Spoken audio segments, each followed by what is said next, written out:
Hello students, कैसे हैं आप? आपके सामने भी मैं क्लास 10th फिजिक्स से एक इम्पोर्टेंट टॉपिक लेकर आया हूं, joules law of heating effect. बहुत इंपॉर्टेंट टॉपिक है, अक्सर ये बोर्ड में आता रहता है, इससे न्यूमेरिकल या इससे आता रहता है। अब ये जूल्स इफेक्ट होता क्या है? एक साइंटिस्ट थे जूल्स, जिन्होंने हीट के बारे में बताया था।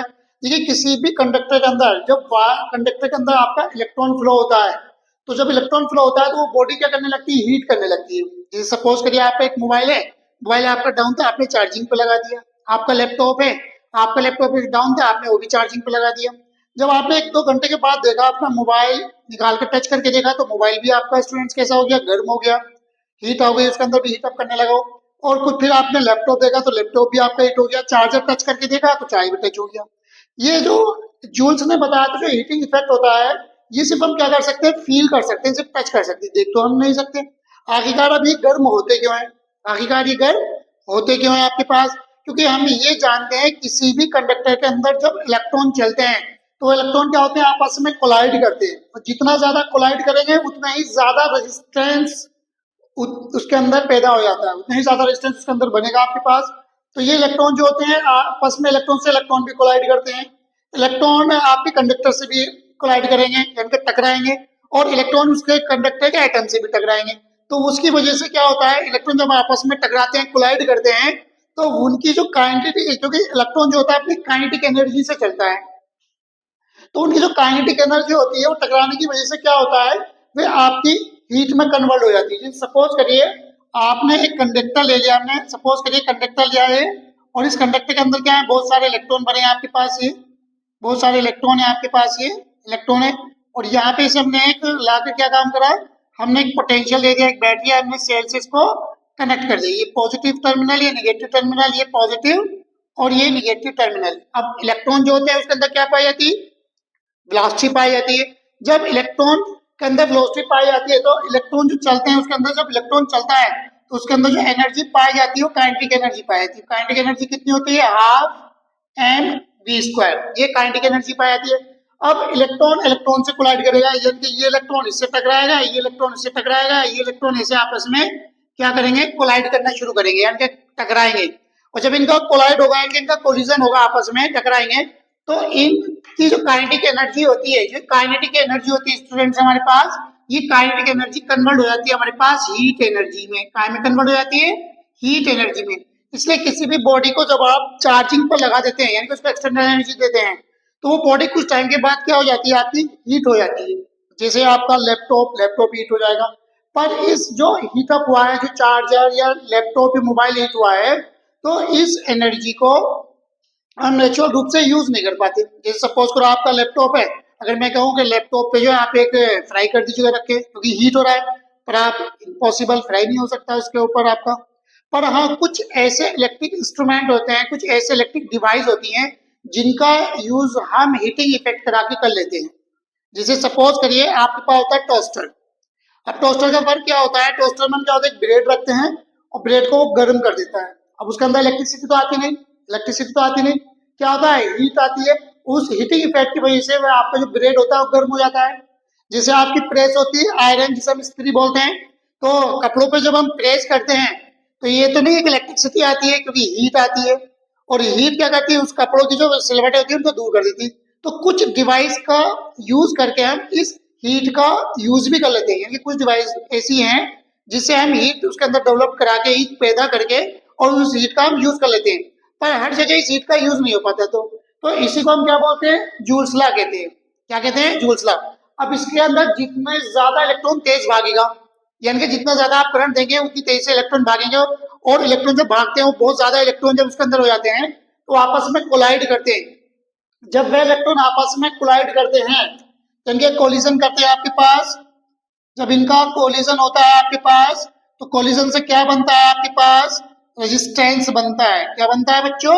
Students, resistance. जितना ज्यादा कोलिजन उतना ज्यादा रेजिस्टेंस, और जितना ज्यादा कोलिजन होगा उतनी ज्यादा हीट, और जितनी ज्यादा हीट उतना ज्यादा करंट।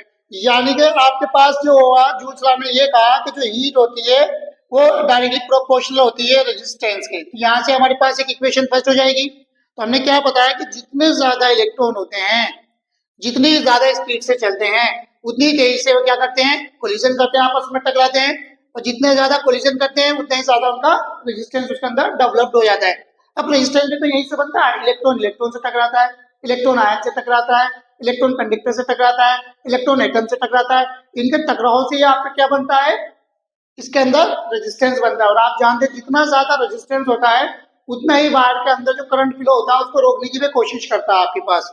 तो इसी जितना ज्यादा कोलिजन उतना ज्यादा रेजिस्टेंस उतनी ही ज्यादा इसके अंदर हीट डेवलप हो जाती है। तो इसलिए हम ये जो जूल्स आता है, जो जूल्स है मैंने यही बताया था कि जो हीट होती है हमेशा वो रेजिस्टेंस के डायरेक्टली प्रोपोर्शनल होती है। दूसरी चीज उन्होंने ये बताई थी जो हीट होती है आपके पास, अब देखिए क्या है, मैंने मोबाइल लगा दिया कितनी देर के लिए, सिर्फ 5 मिनट के लिए, और फिर मैंने उस मोबाइल को हटाया, अब मैंने टच करके देखा तो मेरी फिंगर को जब मैंने उसको टच करा तो मुझे कोई इसके अंदर हीट दिखाई नहीं दी, महसूस ही नहीं, फील ही नहीं हुई। फिर मैंने वही मोबाइल मैंने लगा दिया 2 आवर्स के लिए और चार्जर भी लगाया साथ में। अब जब मैंने मोबाइल को निकाला उसमें से टच करके देखा तो मोबाइल क्या हुआ, आपको थोड़ा सा जब मोबाइल को टच करा तो वो भी हीट कर रहा है, चार्जर को टच देखा तो वो भी हीट कर रहा है। तो यानी कि इसका मतलब ये है, तो जूल्स हैं तो उन्होंने ये बताया था कि जो हीट होती है वो टाइम पे भी डिपेंड करती है। देखिए 1 आवर्स में या 2 आवर्स में वो हीटिंग इफेक्ट आपको दिखाई दिया, जो बॉडीज आपकी गर्म होती हुई दिखाई दी, पर 1 मिनट 2 मिनट में लगा दी तो फील भी नहीं हुआ उसका हीट। यानी कि इसका मतलब ये होगा जो हमारा हीट होता है वो डायरेक्टली प्रोपोर्शनल होता है टाइम के। तो इक्वेशन नंबर 2 आ गई आपके पास, इक्वेशन नंबर 2। अब यहाँ से हमने बैटरी से जो करंट दिया तो ये पॉजिटिव टर्मिनल होता है, निगेटिव टर्मिनल होता है, निगेटिव टर्मिनल से पॉजिटिव टर्मिनल की तरफ इलेक्ट्रॉन भागने लगते हैं, क्योंकि ये माइनस होता है, माइनस माइनस को क्या कराते हैं, रिपल कराते हैं। ये पॉजिटिव होता है, निगेटिव होता है, ये अट्रैक्शन करता है, तो ये इलेक्ट्रॉन को अपनी ओर खींचेगा। अभी जब इलेक्ट्रॉन चलेंगे तो आपस में टकराएंगे, टकराएंगे तो हीट पैदा करेंगे। और जैन के इलेक्ट्रॉन चल रहे हैं, भाग रहे हैं आपके पास, भाग किससे रहे, उनके अंदर काइनेटिक एनर्जी है, यही काइनेटिक एनर्जी टकराने के बाद आपकी काम में चेंज होती है, हीट एनर्जी में चेंज आती है। तो इसलिए जूल्स लॉ ने ये बताया था कि जो आपका हीट होता है वो हमेशा डायरेक्टली प्रोपोर्शनल होता है करंट के स्क्वायर में, स्क्वायर ऑफ करंट। अब हमारे पास 3 इक्वेशन बन गई, एक हो गई heat directly proportional R, heat directly proportional to T, यानी कि टी इज अ टाइम, और heat directly proportional to current of square. अब हम क्या करेंगे, इन तीनों इक्वेशन को कंबाइन कर देंगे। तो देखिएगा, कंबाइनिंग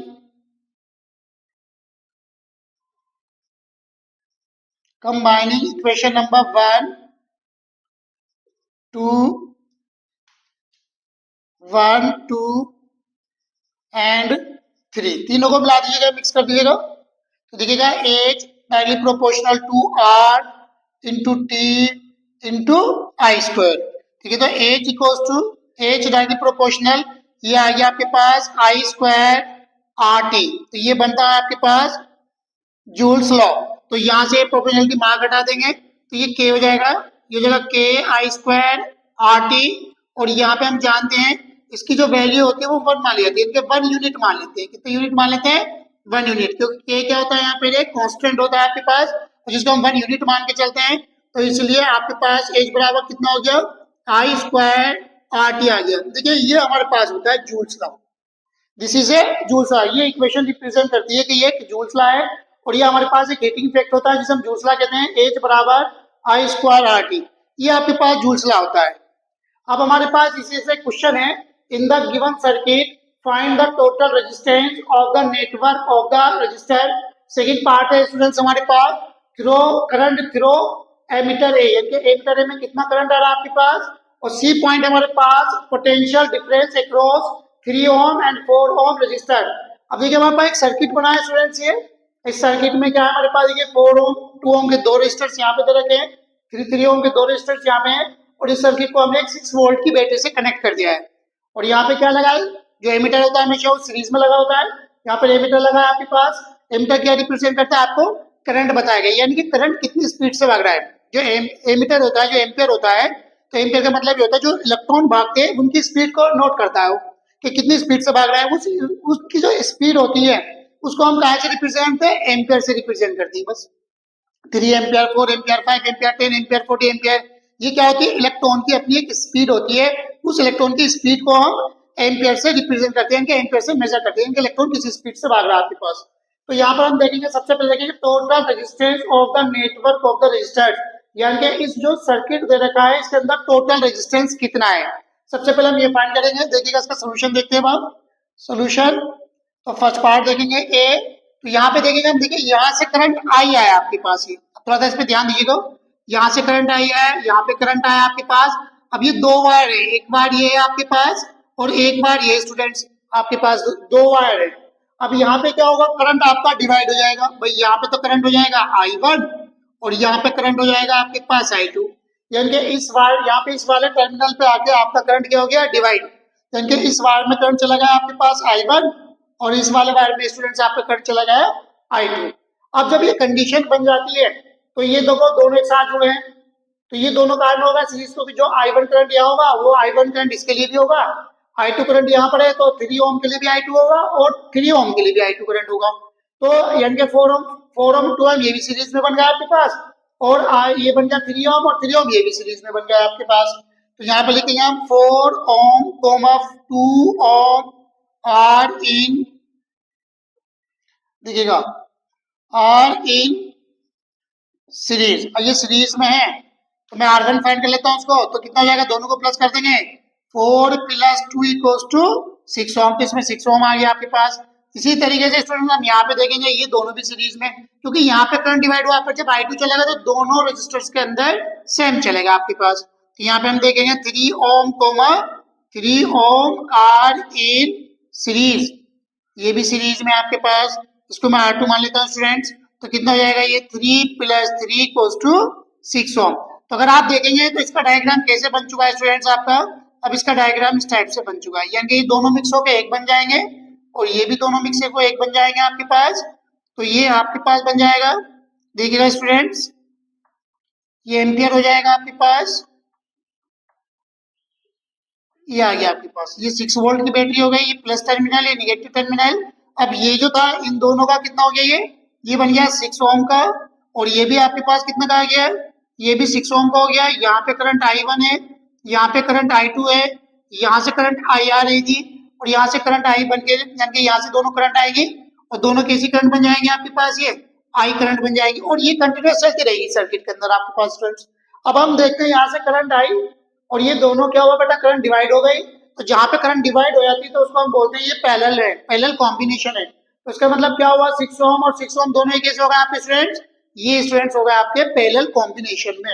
अब पैरेलल कॉम्बिनेशन की पहचान का कैसे पता लगा, क्योंकि यहाँ से इस टर्मिनल से करंट डिवाइड हुई, इस वाले वायर में I1 करंट गई स्टूडेंट्स और इस वाले वायर में करंट आपकी कितनी चले गई स्टूडेंट्स, I2।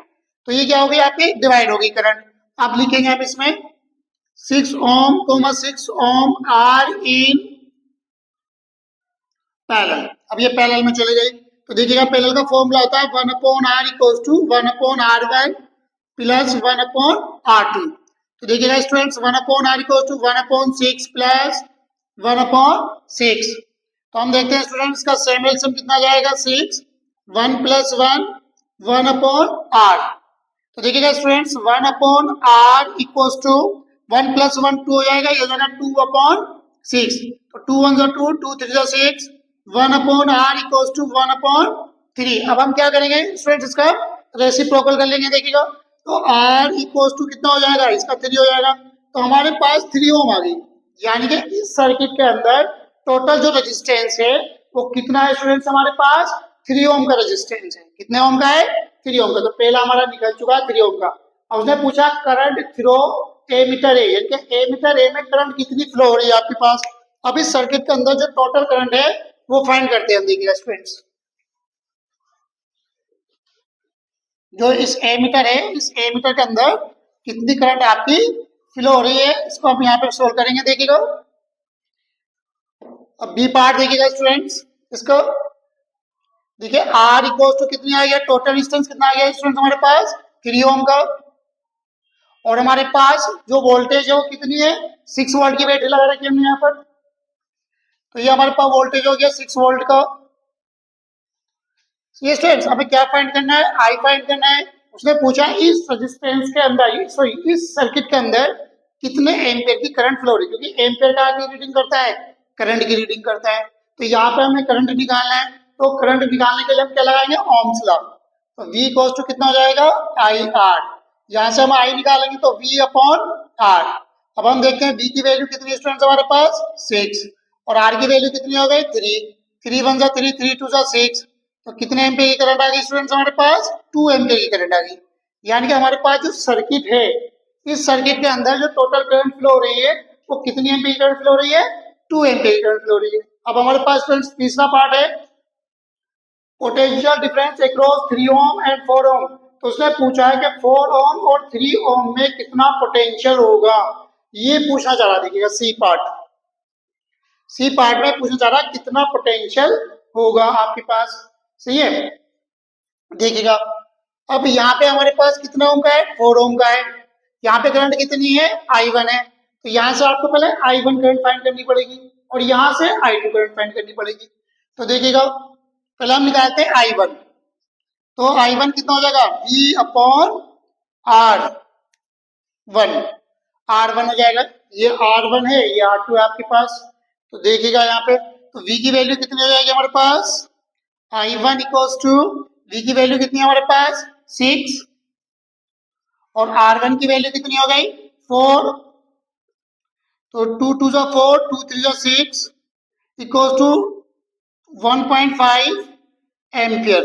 तो इसमें कितने एम्पियर की करंट फ्लो हो गई हमारे पास? 1.5 एम्पियर की करंट फ्लो हो गई हमारे पास। सही है, इसी तरीके से स्टूडेंट्स हम निकालते हैं I2 में कितना है? इसमें क्या पूछा आपसे? Potential difference across 3 ohm and 4 ओम। यहाँ से करंट आ रही है, करंट कितनी आई थी हमारे पास? सॉरी यहाँ पे गलत हो गया, क्योंकि 2 एम्पियर की करंट है तो एक एम्पियर की करंट इसके अंदर बेटा आपकी क्या है? ये 2 एम्पियर की करंट है आपके पास। सही है, ये 2 एम्पियर की करंट यहाँ पर आई आपके पास। तो ये कितनी करंट बन जाएगी यहाँ पे? ये बन जाएगी यहाँ पे 2 एम्पियर की। यानी कि I1 जो है 1 एम्पियर की करंट यहाँ जाएगी, 1 एम्पियर की करंट यहाँ पे चली आएगी। तो I1 जो हो जाएगा आपके पास 1 एम्पियर और I2 भी कितना हो जाएगा आपके पास? 1 एम्पियर, क्योंकि 1 एम्पियर इक्वल टू 2 एम्पियर। और R1 कितना तरह का है? क्योंकि हमें कितना पे निकालना है? 4 पे निकालना है आपके पास। 4 ओम पे वोल्ट निकालना है। तो V1 इक्वल टू, क्योंकि फार्मूला होता है हमारे पास V इक्वल टू IR, तो V1 equal to I1 R1। तो देखिएगा स्टूडेंट्स I1 की वैल्यू होगी 1 और I2 की भी वैल्यू, I1 की वैल्यू तो हो गई 1 और R1 की वैल्यू हो गई 4। तो कितना आ गया आपके पास? ये 4 वोल्ट आ गया आपके पास V1। और दूसरा कितना है बेटा आपके पास? R2 कितने ओम होगी? तो उसने पूछा है 3 ओम। कितने पे पूछा है? 3 ओम पे। तो 3 ओम पे निकाल लेंगे बल्कि इसको, चलिएगा 3 ओम। देखिएगा R2 कितना हो जाएगा? 3 ओम। तो यहां से अब हम क्या निकालते हैं? V2। तो V2 बराबर हो जाएगा कितना? I2 R2। तो I2 कितना हो जाएगा? 1 और R2 कितना हो जाएगा? ये 3। तो ये कितना हो जाएगा? 3 ओम का। यानी कि यहाँ पे आपने दे रखा था 3 ओम और 4 ओम में कितना वोल्टेज है, यानी कि पोटेंशियल डिफरेंस कितना है। तो गाइस हम जानते हैं यहाँ पे I2 जो थी उसकी वैल्यू कितनी थी? 2। तो यहाँ से 1 एम्पियर करंट इस वाले सीरीज में गई और 1 एम्पियर की करंट इस वाली सीरीज में गई। 1 एम्पियर करंट इस वायर में गई, 1 एम्पियर की करंट इस वायर में गई। तो ये बहुत इंपॉर्टेंट है गाइस, स्टूडेंट्स आप अच्छे से करते रहना और अच्छे से करते रहना। मैं आपको डेली कुछ ना कुछ इंपॉर्टेंट टॉपिक करा रहा हूँ। मेरे चैनल को आप सब्सक्राइब करते रहिएगा और डेली कुछ ना कुछ जो 226 के पेपर में आने वाला है वो मैं आपको करा रहा हूँ। Thank you students.